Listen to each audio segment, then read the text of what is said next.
अऊज़ुबिल्लाहिमिनश्शैतानिर्रजीम बिस्मिल्लाहिर्रहमानिर्रहीम अल्हम्दुलिल्लाहिल्लज़ी लम यज़ल आलिमन कदीरन हय्यन क़य्यूमन समीअन बसीरा व अशहदु अल्ला इलाहा इल्लल्लाहु वहदहु ला शरीका लहु व उकब्बिरहु तकबीरा व अशहदु अन्ना मुहम्मदन अब्दुहु व रसूलुहु वसल्लल्लाहु अला सय्यिदिना मुहम्मदिनिल्लज़ी अरसलहु इलन्नासी काफ़तम बशीरन व नज़ीरा व अला आलिहि व सहबिहि व सल्लिम तस्लीमा कसीरन कसीरा। अम्मा बाद फ़अऊज़ु बिल्लाहि मिनश्शैतानिर्रजीम बिस्मिल्लाहिर्रहमानिर्रहीम क़ुल लिल्मुअ्मिनीना यग़ुद्दू मिन अब्सारिहिम व यहफ़ज़ू फ़ुरूजहुम सदक़ल्लाहुल अज़ीम व सदक़ रसूलुहुन नबियुल करीमुल अमीन। इन्नल्लाहा व मलाइकतहु युसल्लूना अलन नबी या अय्युहल्लज़ीना आमनू सल्लु अलैहि व सल्लिमू तस्लीमा।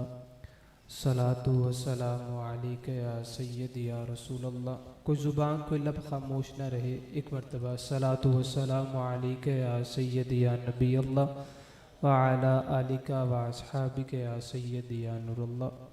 अस्सलामु अलैकुम व रहमतुल्लाहि व बरकातुहू। कहीं भी हदीस मुबारका और रब ताला के फरमान को सुना जाए तो सुनने का अदब क्या है। मुझे इस बात का यकीन है कि आपको मुझसे बेहतर इल्म है, आप जानते हैं और अमल भी करते हैं, लेकिन ये कुछ छोटी दुनिया आई बैठी है। मैं अपना सबक इनको सुनाते हुए और स्टेज पर तशरीफ़ फरमा उलमाए किराम, हुफ़ज़ाए किराम, सनाख़ान मुस्तफ़ा सल्लल्लाहु अलैहि व आलिहि वसल्लम हर आम और ख़ास की समातों की नज़र करते हुए कि कुरान और हदीस को सुनने का अदब क्या है। बस आप तवज्जो मेरी तरफ रखेंगे तो मुझे सुनाने में आसानी होगी। मैं चंद मिनट की गुफ्तगू करके इजाज़त चाहूँगा कि कुरान और हदीस को सुना कैसे जाता है और आज मेरे मुआशरे में कैसे सुना जाता है। हज़रत उसामा रदिल्लाहु ताला अन्हु रावी हैं, बयान करते हैं, जब हम करीम आका सल्लल्लाहु अलैहि वसल्लम की बारगाह में बैठते थे, फरमाया हम इतनी खामोशी से, फरमाया हम इतनी दिलजोई से, फरमाया हम इतनी जुस्तजू से आपके फरामीन को सुनते थे, हमें यूँ महसूस होता था जैसे हमारे सरों पर परिंदे आकर बैठ गए हैं। फरमाया जब रब का फरमान बयान किया जाता है ना तो फिर इस तरह से सुना जाता है, ना कि कोई आ रहा है कोई जा रहा है उसको देखते रहें, कोई अपने मोबाइल से लगा है, किसी को कोई फ़ोन से लगा है। फरमान मुस्तफ़ा सल्लल्लाहु अलैहि वसल्लम को सुनने का अदब, रब के फरमान को सुनने का अदब ये है कि आपके फरामीन को सुनते हुए किसी दूसरे को बीच में हायल ना होने दिया जाए। सहाबा ने बताया ना, हज़रत उसामा रदिल्लाहु ताला अन्हु रावी हैं, तिरमिज़ी शरीफ में, अबू दाऊद शरीफ में इसको नकल किया गया है, लिखा गया है। फरमाया हम इतनी दिलचस्पी से सुना करते थे, फरमाया इतनी दिलजोई से सुना करते थे।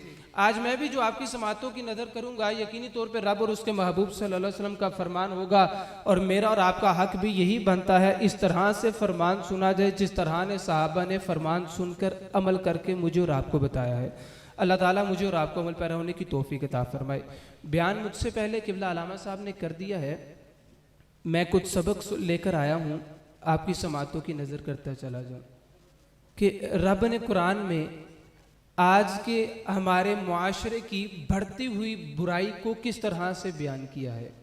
मैं समझता हूँ मेरी सोसाइटी में आज इस चीज़ की बहुत ज़रूरत है। आपने तवज्जो मेरी तरफ रखनी है। रब ताला की ज़ात ने कुरान मजीद फुरकान हमीद में इरशाद फरमाया है, कुल लिल मुअ्मिनीना यग़ुद्दू मिन अब्सारिहिम व यहफ़ज़ू फ़ुरूजहुम। फरमाया कि ये मोमिन मर्दों को हुक्म दे दिया जाए, मफ़हूम बयान कर रहा हूँ। फरमाया ये अपनी नज़रों को झुका कर रखें और अपनी शर्मगाहों की हिफाजत करें। ये जो नज़र को झुकाने का हुक्म है ये क्यों दिया गया? ये मोमिनीन को, इसमें कैटेगरी नहीं बयान कर दी, सिर्फ ये नेक बंदों को हुक्म दिया है या सिर्फ गुनाहगार बंदों को हुक्म दिया, मुतलकन बात कर दी। फरमाया जो मोमिनीन है इनको चाहिए अपनी निगाहों को झुका कर रखें। आज देखा जाए मेरे मुआशरे में अगर किसी बुराई की इब्तिदा मैं करता हूं तो कहां से है? आंख ने देखा तो दिल ने उसमें पहल की। आंख ने देखा, आंख ने बहा दिया दिल में कि वो फलां शख्स ऐसा है या फलां काम ऐसा है, फलां बुराई ऐसी है, बुराई करनी चाहिए, इंतखाब करना चाहिए। इसीलिए रब ने फरमा दिया सबसे पहले मैंने हुक्म ही तुम्हें नजरें झुकाने का दिया है।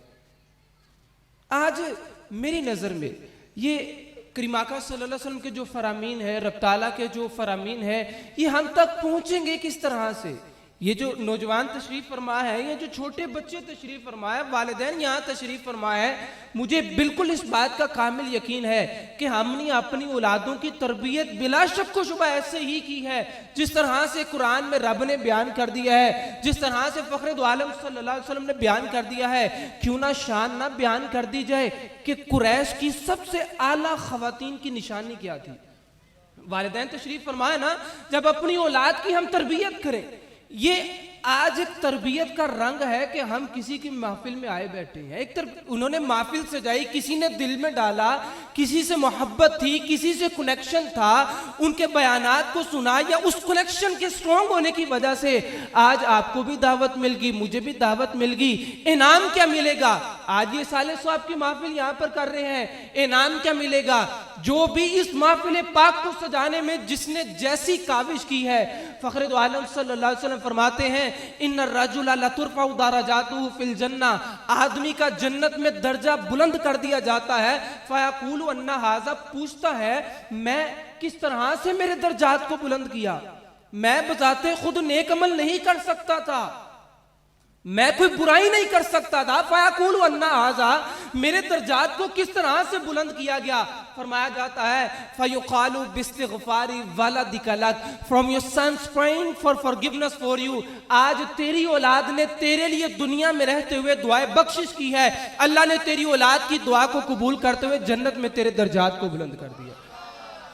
ये महफिलें सजा देना सबका काम नहीं है, ये सिर्फ सजा देना भी नहीं, ऐसा नहीं है महफिल सजा दी सिर्फ इनकी ही ड्यूटी थी, ये महफिल में आ जाना भी सबका काम नहीं है। इन्होंने किस किस को दावत दी, कैसे कैसे दावत दी, लेकिन आए कौन है? इसमें क्या मैं समझता हूं मेरा कमाल है, मैं आ गया महफिल में? इसमें क्या हम समझते हैं हमारा कमाल था, हम आ गए महफिल में? ऐसा हमारा कमाल नहीं है। अल्लाह तौफीक ना दे तो जहां मस्जिद है, मस्जिद की दुकानों से उठ कोई नमाज के लिए नहीं जाता। ये मेरी सोसाइटी में होता है। मैं कतन यहां पे तंज या तनकीद करने नहीं आया, लेकिन मेरे मुआशरे में होता है, ये मेरी सोसाइटी में पाया जाता है। रब मुझसे और आपसे डिमांड क्या करता है? रब ताला ने फरमाया या अय्युहल्लज़ीना आमनु दुखुलू फिस्सिल्मि काफा। आपने तवज्जो रखनी है, एक पॉइंट आपकी समातों की नजर करता हूं, समझ आ जाएगा तो ईमान ताजा होगा। फरमाया या अय्युहल्लज़ीना आमनु, ए ईमान वालो, इस्लाम में पूरे के पूरे दाखिल हो जाओ। तवज्जो रखनी है। फरमाया या अय्युहल्लज़ीना आमनु, ए ईमान वालो, आमनु दुखुलू फिस्सिल्मि काफा, तुम इस्लाम में पूरे के पूरे दाखिल हो जाओ। आयत पे जरा तवज्जो दे, अल्लाह ताला ईमान वालों से फरमा रहा है कि इस्लाम में दाखिल हो। जो ये कैसी बात हुई भाई? इस्लाम में दाखिल तो वो हो जो ईमान वाला नहीं है, जो तो ईमान वाला है वो तो इस्लाम में दाखिल है। जो तो ईमान वाला है वो एक रब की इबादत करता है, फखरे दो आलम सल्लल्लाहु अलैहि वसल्लम को आखिरी नबी मानता है, लेकिन रब फरमा रहा है या अय्युहल्लज़ीना आमनु दुखुलू फिस्सिल्मि काफा, ए ईमान वालो इस्लाम में दाखिल हो जाओ। लेकिन क्या माजरा है? ईमान वाले मजीद कैसे इस्लाम में दाखिल हो? रब हमसे, मुझसे और आपसे डिमांड ये करता है, चाहता ये है, ए मेरे बंदो, ए ईमान वालो, तुम इस्लाम में दाखिल तो हो ही, लेकिन मैं चाहता हूं काफा, तुम इस्लाम में पूरे के पूरे दाखिल हो जाओ। रब मुझसे और आपसे ये चाहता है। देखें, इस्लाम में दाखिल तो मैं भी हूं, इस्लाम में अल्हम्दुलिल्लाह हम सब दाखिल हैं। रब और उसके महबूब के फरामीन को सुनने के लिए बैठ गए हैं, लेकिन आज यहां से मेरे छोटे से सबक से एक बात लेकर जानी है। अल्लाह मुझसे और आपसे डिमांड करता है काफा, बस, इससे ज्यादा नहीं। रब फरमाता है इस्लाम में दाखिल तो हो ही, लेकिन पूरे के पूरे दाखिल। अब पूरे के पूरे दाखिल कैसे होना है? एक गिलास हम पानी का लेते हैं, या एक बाउल हमने पानी का लिया, उस गिलास के अंदर मैं एक सिक्का डाल देता हूं। मैं अपनी गुफ्तगू को मुकम्मल करने जा रहा हूं। उस गिलास के अंदर एक मैं सिक्का डाल देता हूं। हर आने जाने वाला शख्स उसका दिल किया तो वो सिक्के को निकाल के बाहर फेंक सकता है। ऐसा ही है, ऐसा ही है। आज मेरे मुआशरे में ये बढ़ती हुई बुराइयां, आज हमारी सोसाइटी में ये बढ़ती हुई बुराइयां, बदनिगाहियां, आज ये मुआशरे में किस तरह से इन बुराइयों से बचा जाए, इस्लाम से अपना कनेक्शन मजबूत किया जाए, रब और उसके महबूब सल्लल्लाहु अलैहि वसल्लम के फरामीन पर कैसे अमल किया जाए, उसकी मिसाल ये है। एक गिलास है पानी का, उसके अंदर सिक्का डाला, हर आने जाने वाला शख्स उस सिक्के को निकाल के फेंक सकता है। लेकिन दूसरी इसी पिक्चर की दूसरी साइड, उसी गिलास के अंदर मैं सिक्के की जगह कोई रंग शामिल कर देता हूं, क्या कोई आने जाने वाला शख्स उस रंग को निकाल सकता है? बिल्कुल रब ये चाहता है इस्लाम में तुम सिक्के की तरह दाखिल ना हो, हर आती जाती बुराई तुम्हें निकाल के बाहर फेंक दे, बल्कि इस्लाम में उस रंग की तरह दाखिल हो जाओ, जैसी भी बुराई आ जाए तुम इस्लाम से बाहर ना निकाल सके। अल्लाह मुझसे आपसे चाहता ये है, हमसे डिमांड ये की जा रही है। ये डिमांड कैसे पूरी होती है? यहाँ पे जो मेजोरिटी है वो वालिदैन तशरीफ फरमा है, ये डिमांड कैसे पूरी होगी? क्यों ना अपनी औलादों को दीन का रास्ता दिखाया जाए। जहां हम इतनी स्ट्रगल करते हैं अपनी दुनियावी स्टडीज के लिए, जहां हम इतनी तगोदो करते हैं अपनी औलाद को दुनियावी तालीम दिलवाने के लिए, वहां सबसे पहला हक दीन का है कि अपनी औलाद को कम से कम दीन तो सिखाया जाए। कम से कम हमारे चले जाने के बाद हमारे लिए हाथों को उठा के कोई दुआएं बख्शिश करने वाला तो हो। जब हमसे पूछा जाए कि भाई दुनिया से क्या लेके आए हो, कम से कम हमारी ही औलादों में से, हमारे ही दोस्तों में से, हमारे ही रिश्तेदारों में से कोई हाथ उठा के दुआएं बख्शिश कर दे तो पता चल जाए। फयुकालु बिस्तिगफारी वलदिक लक, ऐ मालिक मौला ये अपनी औलाद की नेक दुआएं पीछे लेकर आया है, ये जो छोड़ के आया था आज नेक दुआएं इसकी बख्शिश का सबब बनती हैं। आज मुझे और आपको जरूरत इस बात की है कि हम बुराइयों से रुके। ये जो आंख की बुराई है, फखरे दो आलम सल्लल्लाहु अलैहि वसल्लम फरमाते हैं, आखिरी हदीस मुबारक सुना के अपनी गुफ्तगू को मुकम्मल करता हूं। फखरे दो आलम सल्लल्लाहु अलैहि वसल्लम फरमाते हैं, बर्रु आबाअकुम यबर्रकुम अबनाअकुम। आज हम जब किसी इंस्टीट्यूट में जाते हैं या वालिदैन से मिलना होता है तो बेशुमार वालिदैन की परेशानियां एक ही हैं। तमाम ही परेशानियों में से जो मेजोरिटी है वो यही है, औलाद की तरफ से परेशान है। औलाद यहां तो नाफरमान है, औलाद कहना नहीं मानती, वालिदैन जैसा देखना चाहते हैं वैसी बनती नहीं है। फखरे दो आलम सल्लल्लाहु अलैहि वसल्लम ने ये तराजू भी मेरे और आपके हाथ में रख दिया। फरमाया बर्रु आबाअकुम यबर्रकुम अबनाअकुम, फरमाया तुम अपने वालिदैन के साथ अच्छा सलूक करो, तुम्हारी औलादें तुम्हारे साथ अच्छा सलूक शुरू कर देंगी। फरमाया पहल तुम करो, फरमाया आगाज तुम करो, तुम अच्छा सलूक करना शुरू कर दो, रब इनाम ही अता फरमाएगा। अल्लाह तुम्हारी औलादों को तुम्हारा फरमाबरदार बना देगा। और जिस जानिब मैं तवज्जो दिलाना चाहता हूं, मैं तवज्जो दिलाना चाहता हूं का मतलब यह है जिससे सबसे पहले मुझे बचना चाहिए। अगर नमाज की कोई बात करता हूं, सबसे पहले नमाज मुझे अदा करनी चाहिए।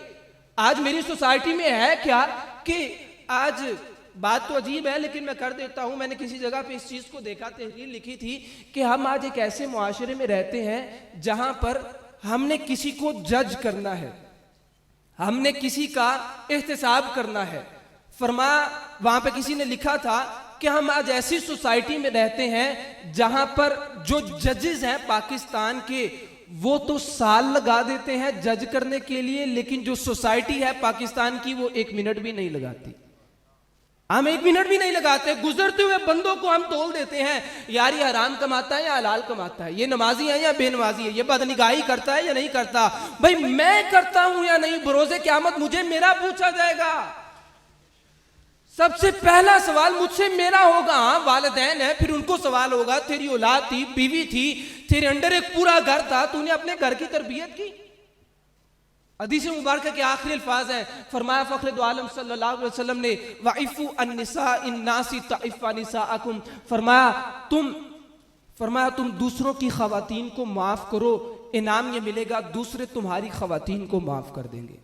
मैं मफहूम बयान कर देता हूं, माफ करने का मतलब यह है, फरमाया तुम दूसरों की माओ बहनों बेटियों पे बुरी नजर ना रखो, इनाम ये मिलेगा तुम्हारे घर में तुम्हारी माँ बहन बेटी की इज्जत महफूज रहेगी। फरमाया ये इनाम मिलेगा। इसमें भी पहल मुझे करने का हुक्म दिया। इसमें भी तराजू मेरे हाथ में रख दिया, इसमें भी इख्तियार मुझे दे दिया। आप वालिदैन का अदब करोगे, तुम्हारी औलादें तुम्हारा अदब करेंगी। तुम बदनिगाही नहीं करोगे, किसी पे बुरी नजर नहीं रखोगे, इनाम ये मिलेगा, कोई दूसरा तुम पे बुरी